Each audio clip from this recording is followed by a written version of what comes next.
À la page 67 du chapitre 27 de mes notes de cours, on va résoudre la situation 4 de la section 1.5 de Séguin.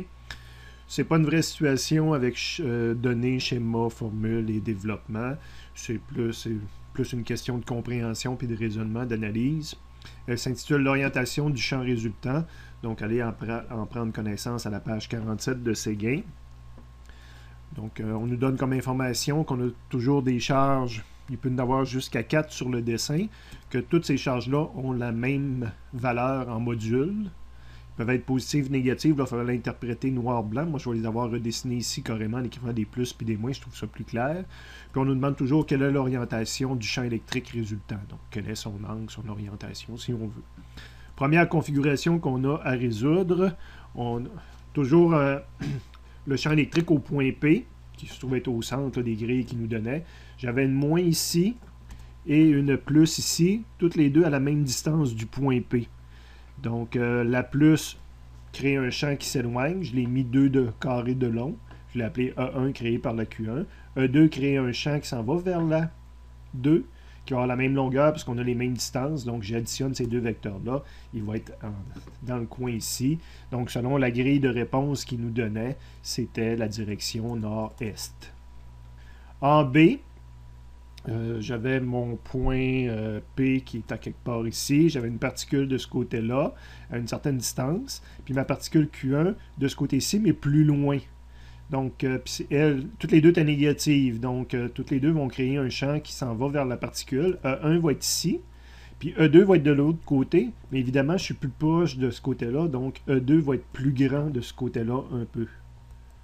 OK, mon vecteur E2 là, est plus grand. Je fais l'addition vectorielle de ces deux choses-là. Ben, E2 va gagner. Le résultat est dans ce sens-là.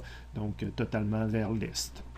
Prenez votre temps d'arrêter la vidéo, c'est de la problème à les voir correctement. La troisième situation, mon point P est à quelque part ici. Mes trois particules sont en bas ici, de même valeur, toutes des positives.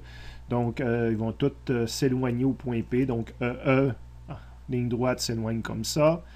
E3, même distance, donc s'éloigne, même vecteur de même longueur ici. E2 s'éloigne en ligne droite. Il est plus long, par exemple.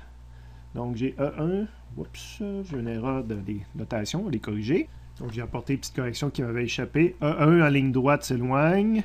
E3 en ligne droite par rapport à Q3 s'éloigne. Ils ont la même longueur, ces deux-là, parce qu'ils sont à la même distance de P. Q2 s'éloigne en ligne droite, va être plus long. Fait que j'avais mis 1 cm, 1 cm, puis là j'ai mis 1,5 cm pour E2.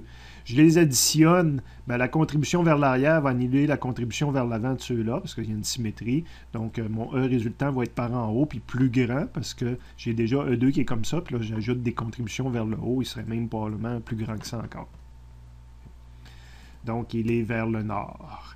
Dernière configuration, le point P est à quelque part ici au centre, et j'ai mes particules alentour, 4 particules, des positives, des négatives, donc je vais être obligé de regarder ce qui se passe.